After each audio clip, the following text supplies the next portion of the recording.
What's going on, guys? What's up, Sir Dave, Devin, Angel? How you guys doing tonight? Let's hope my video holds up here today. I don't know what's going on, but I worked on a few more things today, so.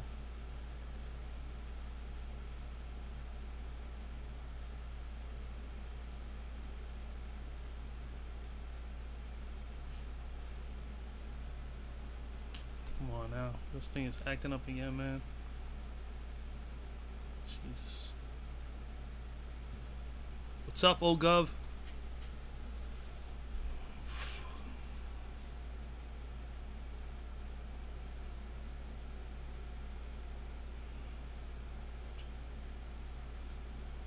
TGIF, what's up, T-Dot?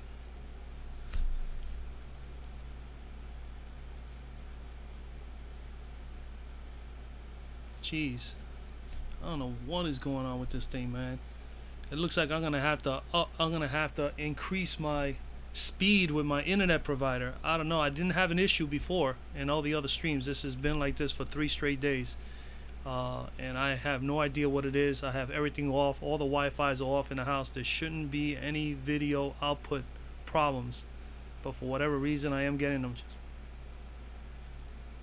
But of course, like always, you guys are able to hear me, but the video is buffering.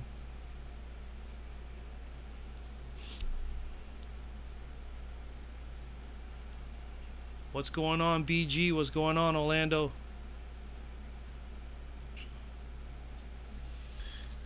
All right, we got a crazy slate today, man. We got 2 potential blowout possibilities here in the makings. I believe that it can happen. There is a possibility to be here with 2 blowouts today, and of course, there is the possibility that both teams that are favorite could come out here and look like crap tonight and give these guys with no chance a chance.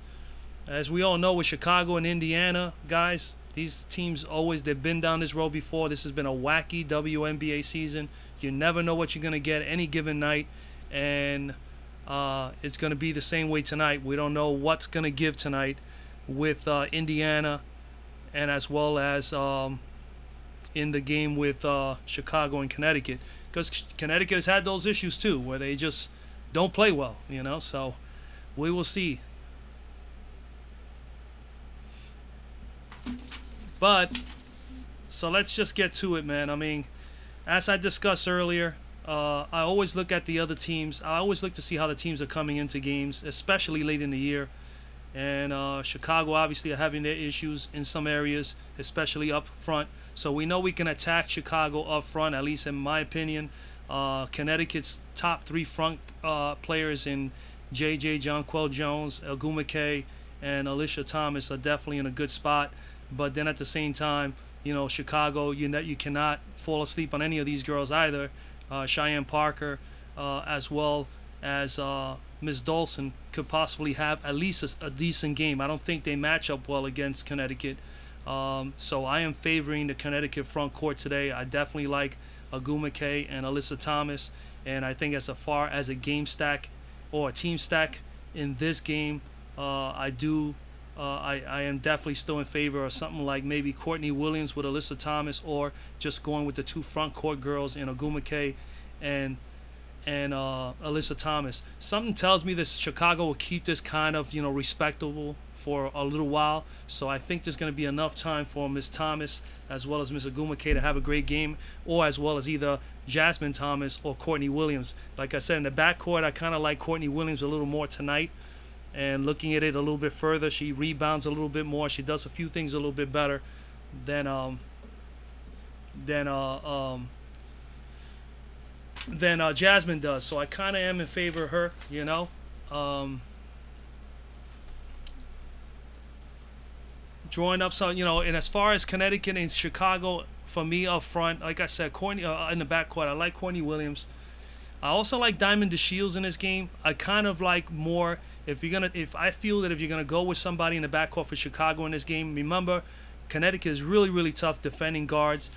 They have been slacking just a little bit in the last few games, giving up 33, almost 34 points per game to guards from a 29 average. So they have been giving a little bit more points to the guards as of late.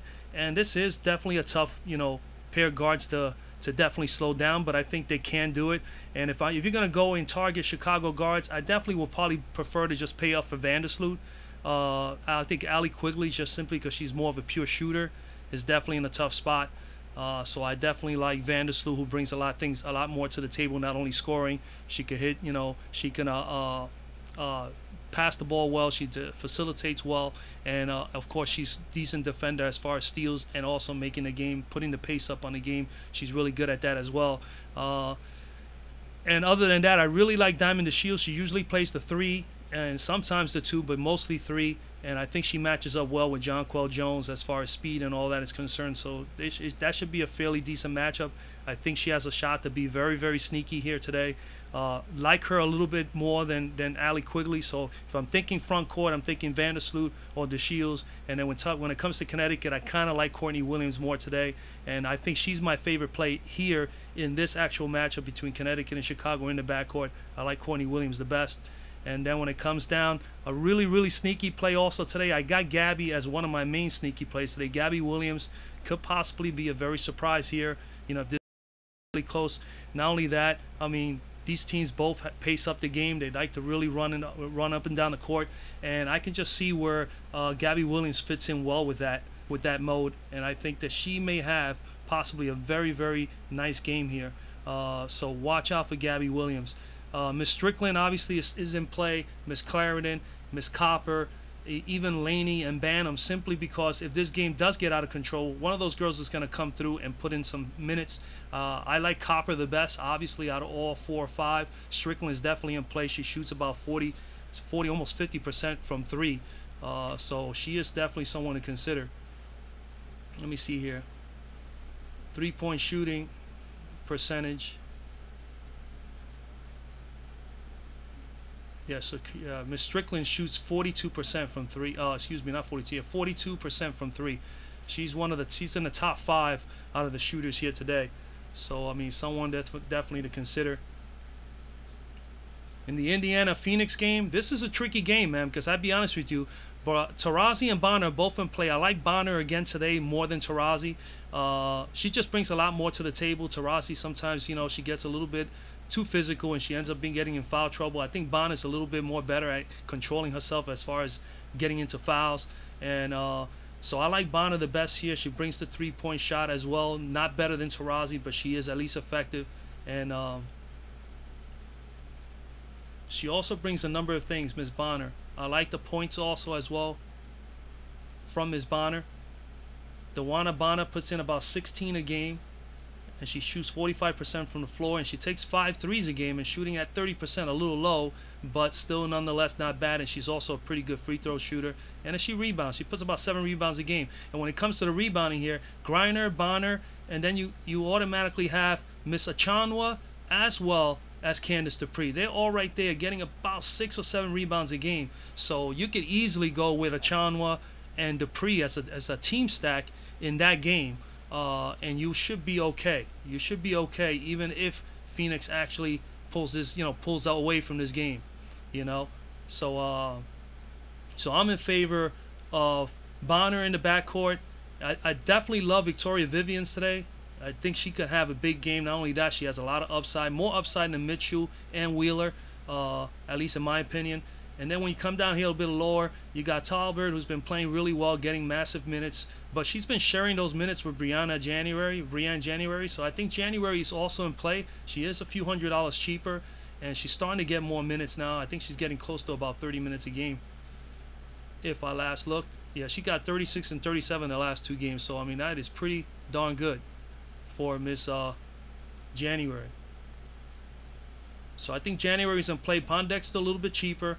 I'm not on Yvonne Turner, but I know she played a few minutes. She played about 20 minutes in the last game, so there's a possibility there. When it comes to the front court, I think this was where both teams, more so in the last 4 games, Phoenix has been really, really bad in the front court. I mean, they're coming in Phoenix is coming in, giving up 53 points per game in the last 4 games to forwards and centers. And Candice Dupree and Natalie Achonwa have been playing really well. I really like Candice Dupree the best. Obviously, you're going to spend about $800 more, but she has definitely been solid the last 4 or 5 games. I mean, she's crushing her own average. She's putting 26 or better. So you can see she's averaging 26. She's done 26 or better in 4 straight games. You know, and she's had 2, 3, 38 and plus games in the last 3 out of the last 4 games. And she's putting up really nice numbers. The scoring is there, the rebounding is there.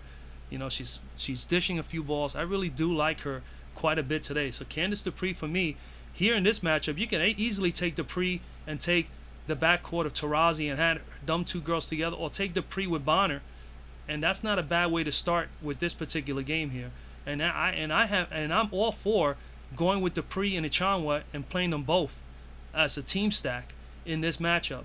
And I think that you should be okay there. The prices are pretty good for these girls, at least for this slate.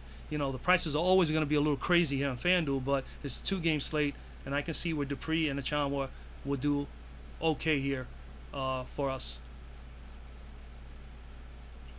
I think the favorite best play today is Miss Thomas, so hopefully everything works out for Connecticut. I definitely like Alyssa Thomas today. You know, she's more than likely going to be, you know, fairly high owned. Just simply because of the matchup. She's played well against them, and it's just a good matchup, favorable matchup for her. On the bottom end here, I'm not too in favor of Little, Robinson, McCall, Mavunga, but these girls are all in play because simply they could be a possibility there's a blowout here. I doubt it because I think Indiana's playing so well right now. I think they're going to give Phoenix a really, really decent game. I think Phoenix should still pull this game out. They're horrible at home. They've just been stinking up the joint. They're 5-8 at home, and that's not a good home record at all, man, especially if you want to be a playoff team. So, I mean, they need to turn it up today. I expect them to. I expect Phoenix to pull this game out, but I think Indiana's going to give them a run for their money.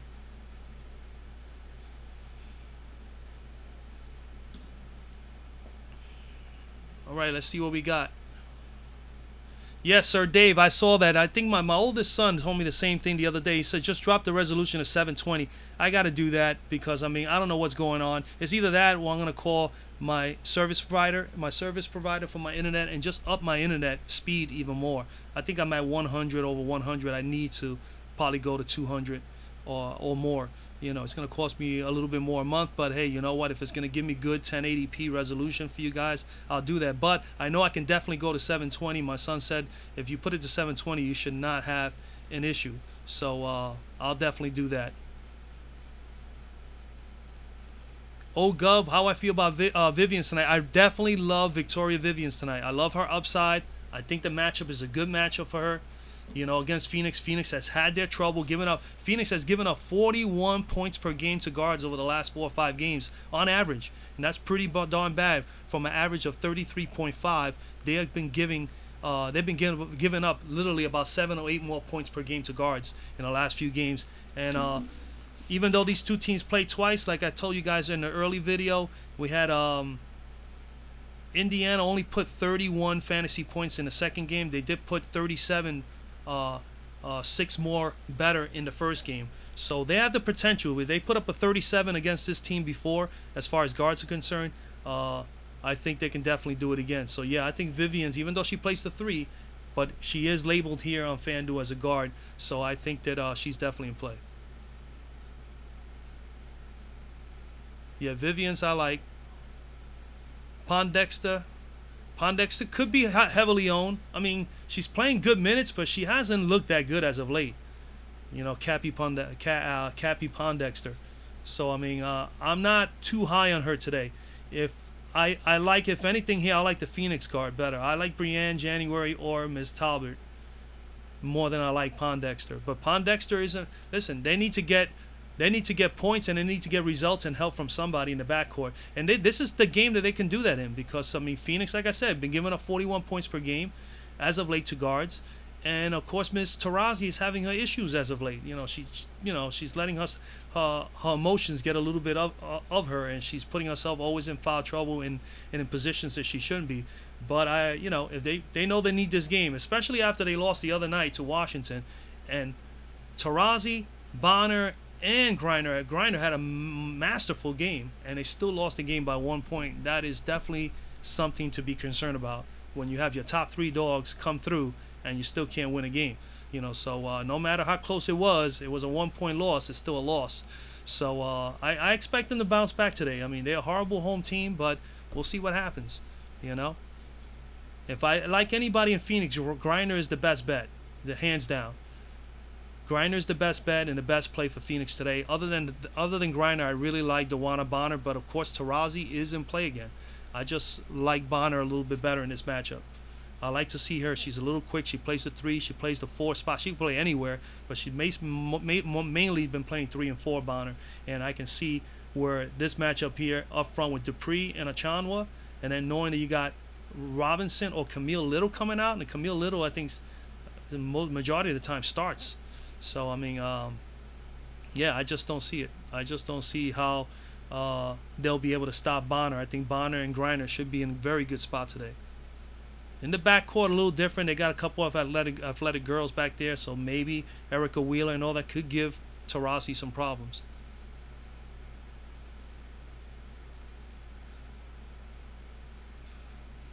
Yeah, Neely, you got Jasmine Thomas. I see, and Courtney Williams. Yeah, I'm not at all. I think that's not a bad play.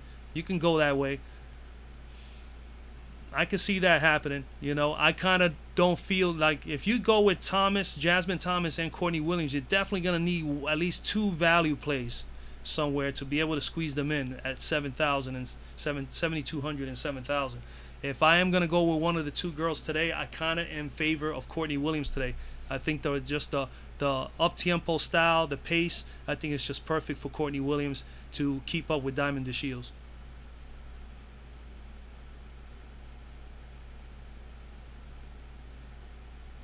Robinson has lost her playtime. I'm not on Robinson at all. I mean, a couple of weeks ago, she was playing at least 15 minutes, 18 minutes. She's not even getting that anymore. And that's a very, very tricky position to be there.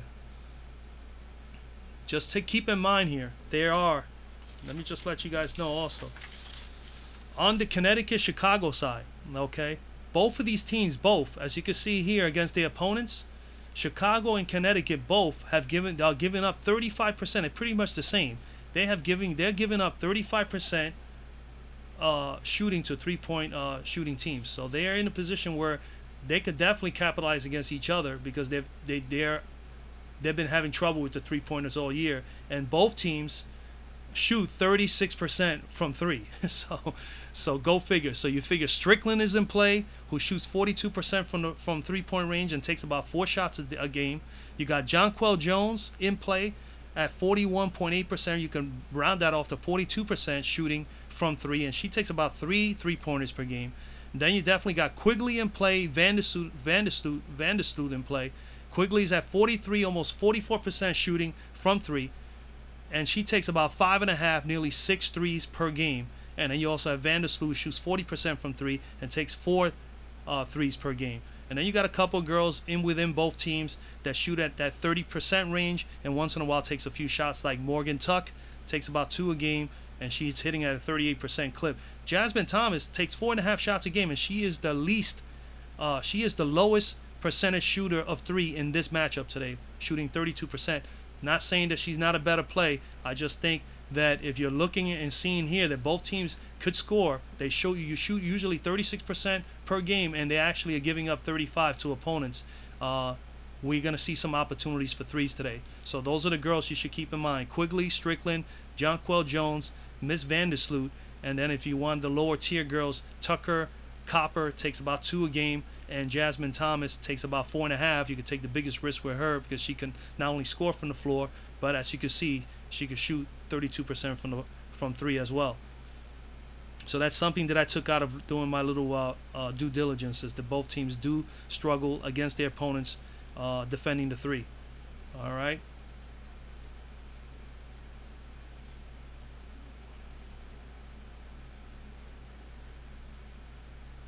Dolson. Stephanie Dolson is in play at 5,700. I mean, she's not a bad play at that price. She hasn't put up good numbers against Connecticut. All right. She hasn't put up good numbers. The numbers I have for her. Dolson. She did not play against against Connecticut. So this is the first time she's playing against Connecticut this year, but she has been okay. 7 out of her last 9 games she's shooting at least her average of 22 points per game or better. So she's been above average. So and then she has that, she has that upside. She can get you about 35. She's not a banger like Cheyenne Parker, and don't fall asleep on Parker. Parker's 6,100, a little pricey, but she plays minimal minutes, but she's very efficient. She's been going at a clip of 7. I have her here 6 out of her last, well, she actually 6 straight games at 1 fantasy point per minute. 6 games in a row. I mean, so she has been pretty efficient with her time. She's on the court minimal amount of minutes, and she's putting up some pretty nice numbers. There you go, 19 and 18, 20 minutes, 25, 19 and 30, 21 and 31, 17 and 19, 18 and 21. That's like 6-7 games in a row at 1 fantasy point per minute. So, again, the game is fairly close. They may give her a few more minutes. She might be able to put up some more fantasy points, but at least for the minimal time she's on the court, I wish that price was lower. It's a little too high, but it is what it is. It's a 2-game slate. Fanduel does this to all of us, and unfortunately, we have to design the best possible lineups that work within that $40,000 budget we got. Neely, yeah, I like Candice Dupree. I love Candice Dupree tonight, and I do think Griner is a good play. So I'm with you. I think that's definitely a lock. I agree. Candice Dupree and Brittany Griner are definitely solid for today.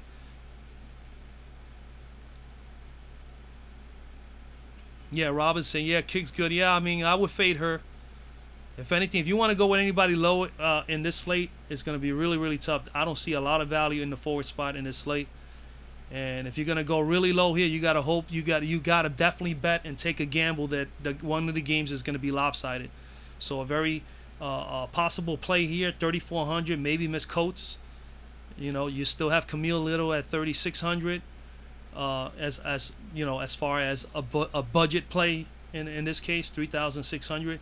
And if you go with McCall or an Alexandra or Mavunga or even Esther Nador, you're hoping that these teams, that the game becomes a blowout for these girls to play, and that's a risky decision to make, especially in the Indiana Phoenix game. I think that game is going to be a little more competitive just because how bad Phoenix has just looked. Even though they looked good in their last game, they didn't pull that one out. Indiana has been playing a lot better over the course of at least the last 5-6 games. Not even the last 3 or 4, but about 6 games now.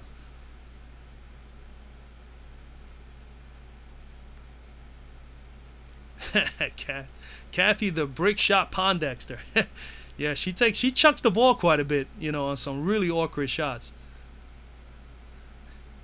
Copper, a sleeper pick? Yeah, I said Copper could be someone that you could definitely keep an eye on today. As far as the lower guard plays, I mean, definitely at her price, 3,800, you got to consider her in this game because she is one of the integral parts of this team as far as keeping the pace up. Copper loves to go up and down the floor. She loves to be in transition. So she is perfect for this matchup with Connecticut. I expect her to get, 20 minutes or better. I really do believe. So I like her for today at 3,800. She's getting 20. She's going to get over 20 minutes in this game as well, And when she didn't get to play against Connecticut, yes, she did. She played 28 minutes and got 16 fantasy points the first time around. So, she's going to play, and I wouldn't even be surprised she gets more than 24 minutes today, especially if this game is competitive. So keep that in mind. Yeah, I think Copper is someone you can consider. Kick's good. You said Tuck. I did say Morgan Tuck as well. On the lower tier girls here, Morgan Tuck for the forwards is definitely not a bad play at all. I actually like her, and I actually have her in about 2 of my lineups. I'm going to be frank with you guys. I have Morgan Tuck in 2 of my lineups for tonight. In those quarter games, I have her in about 2 or 3 of my lineups. She's been up and down a little bit, but I do like Morgan Tuck today. 15 to 18 minutes, I can live with that. And if this game gets a little out of control, you can see her getting 18 to 20. And I can see her. She has 20-point upside. She'll be able to pay that price and get us some good fantasy points. I think she can. And like I said before, she is one of the top 3-point shooters going into this game. Even though she only takes 2 shots a game, she is shooting 38% from 3.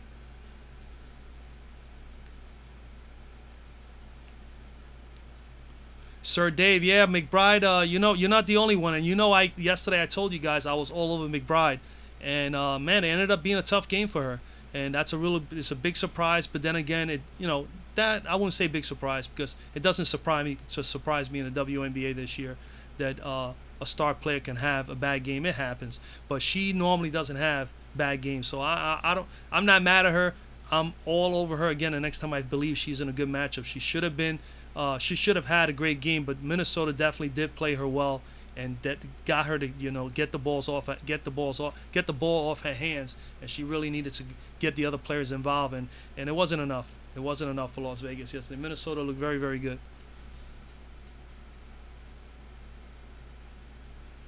Yeah, kicks good. Chicago does struggle with the front court, and so does Connecticut. Both teams do. So you can definitely go either or. But when you look at the matchups when you look at Connecticut front court and you see Thomas, Ogumake, and Jones, I mean, I kind of like I like all three of those girls, and I don't see no reason why any one of us should not be on at least one or two of these girls today.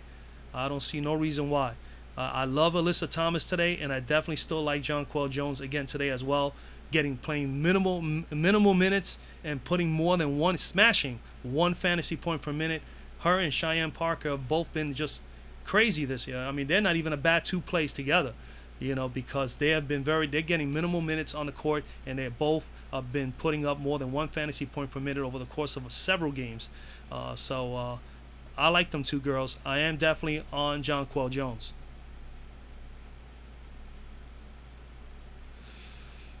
Yeah, Chicago, they're still technically they're still, not eliminated yet, but I mean, it's going to be a tough matchup for them. They are playing at home, so let's give them the benefit of the doubt. Maybe they'll play well or well enough at home, but it's going to be definitely a tough game.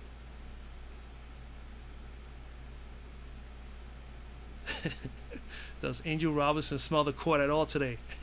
James, yeah, I don't know, man. I'm not on Angel Robinson. If I'm going to, like I said a few moments ago in that game, man, it'll be great because at 3,300, she is definitely a nice GPP, play for sure. It's just so hard to determine, man, if she's going to get some minutes. She hasn't gotten any. I think if the game gets out of hand, they're probably going to put her on the court. But that's the what if right there. We don't know what is going to happen. We don't know for sure if Phoenix is going to blow this team out. I tell you one thing, I think Indiana is going to battle. They have been playing with confidence as of late, and I just don't know. I really believe this is not going to be that easy a picnic. At least that's my opinion. I know all of us do, and I respect everybody's opinion. I believe that's what's going to happen. I think Indiana is going to give these guys a nice little game here. Miss Coates, yeah, I did mention before, Miss Coates is someone you can consider in the Chicago game. Definitely.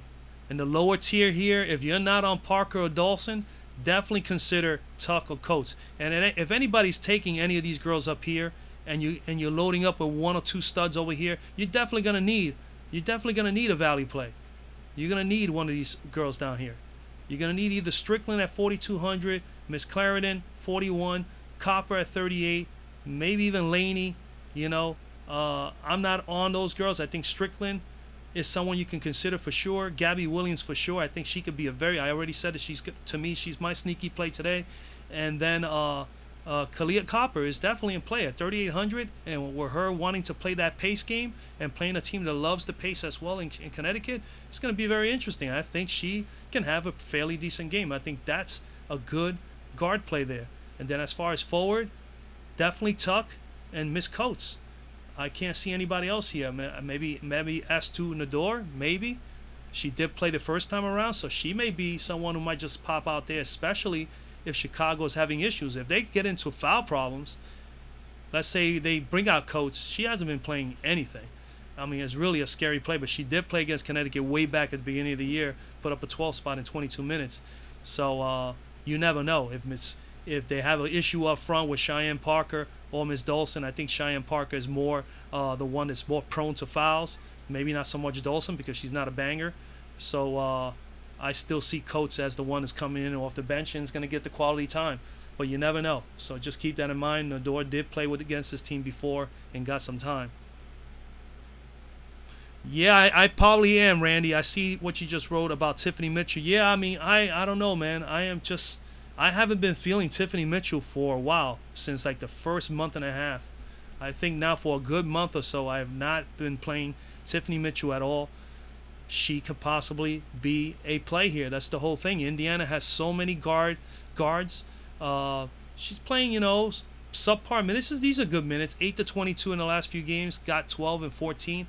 She's got 30-point upside. Okay, don't know. What she played against Phoenix, she did put 25 in 27 minutes. So you may have something there, and then 10 in the first game in 26 minutes. I just don't know. I think they will. I think for me, I rather pay $200 more, and I think Victoria Vivians is going to get more time on the floor, even though she does start at the 3. She's going to get more time, and she's showing it here with 30, 36, 32, 38, 26, and 33 over the course of 6 or 7 games. And we know that she has the potential to get you in the high 30s and possibly crack that 40 spot. So, and she's smashing her 16 average. In the last 2 out of 3 games, she has put up 28 plus. So, I don't know. I'm banking myself on Victoria Vivians today.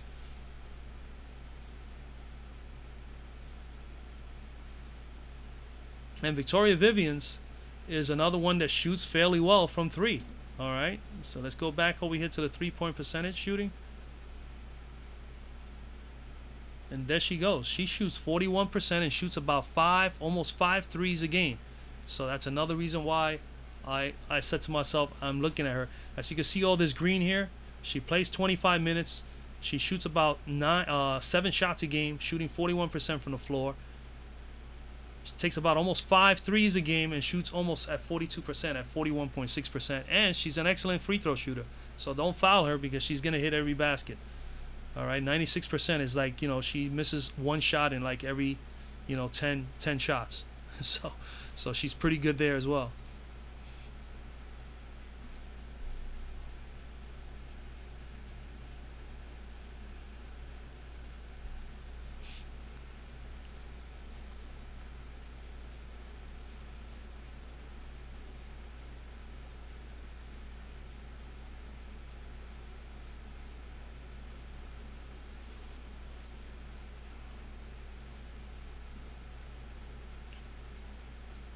And like always, remember, we got good fantasy point per minute players. Obviously, Tarazi is one of those. Dewana Bonner is always pretty steady at that 90, almost 1 fantasy point per minute. You also have Courtney Vandersloot that's near that range as well as the Thomas and Williams, the 2 Connecticut girls. And we even got Gabby Williams here. I have the thumbs up on her. She's capable of getting close to 1 fantasy point per minute when she's on the floor, so she's very good with the time that she spends on the floor. We come to the forwards. Fantasy point per minute wise, Jonquel Jones, I already told you she's over 1 fantasy point per minute. So is Griner, so is Shanae Agumake. Cheyenne Parker, I already mentioned that. I pointed that out, that she has been doing that 6 out of her last 6 straight games actually. And then of course Miss Thomas is usually around that 1 fantasy point per minute range as well. So those are all solid plays. All right. And as far as value, Griner is the best one here as far as value. As far as value per price. So I mean, she's in pretty good shape. So Griner, definitely someone you should consider. She's going to probably be highly owned, possibly in this matchup and in this actual slate. I mean, she is the best forward here, but I am willing to pay down and get Miss Alyssa Thomas, and I am all over Candice Dupree. I think Candice Dupree should be in that 35-40 range, and I wouldn't be surprised she gets over 40. What we have here, Tiffany Mitchell, yes, January or Gabby Williams. I like both girls tonight. I have Gabby in some of my lineups, and I have January in some of my lineups too. So it's a tough decision for me, but I think I like the position that Gabby Williams is in more so than January. That's the best I can tell you there. I mean, I'll leave that entirely up to you. But both girls, to me, are in play. I have January in a few of my lineups. Very few, like 2 or 3. I made a bunch of those 25-cent whatever. I think like 10 lineups. And then the other one is only the dollar event is only like you only can max only 3 teams. And I only did 2 main event ones. And January is in a few of those 25-cent ones, as well as Gabby Williams.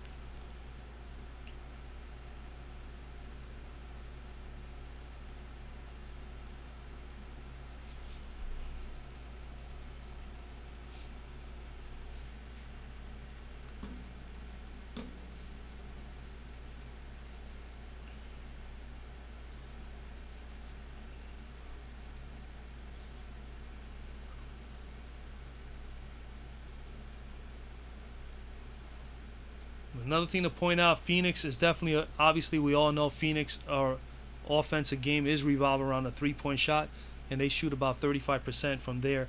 They're actually the third best in this actual slate. So of course that is January, who shoots very well from three. Is the top three-point shooter in the league. And then you have Tarazi, who takes a lot of threes, and then of course Bonner. There's a few girls, Talbert, that all shoot threes.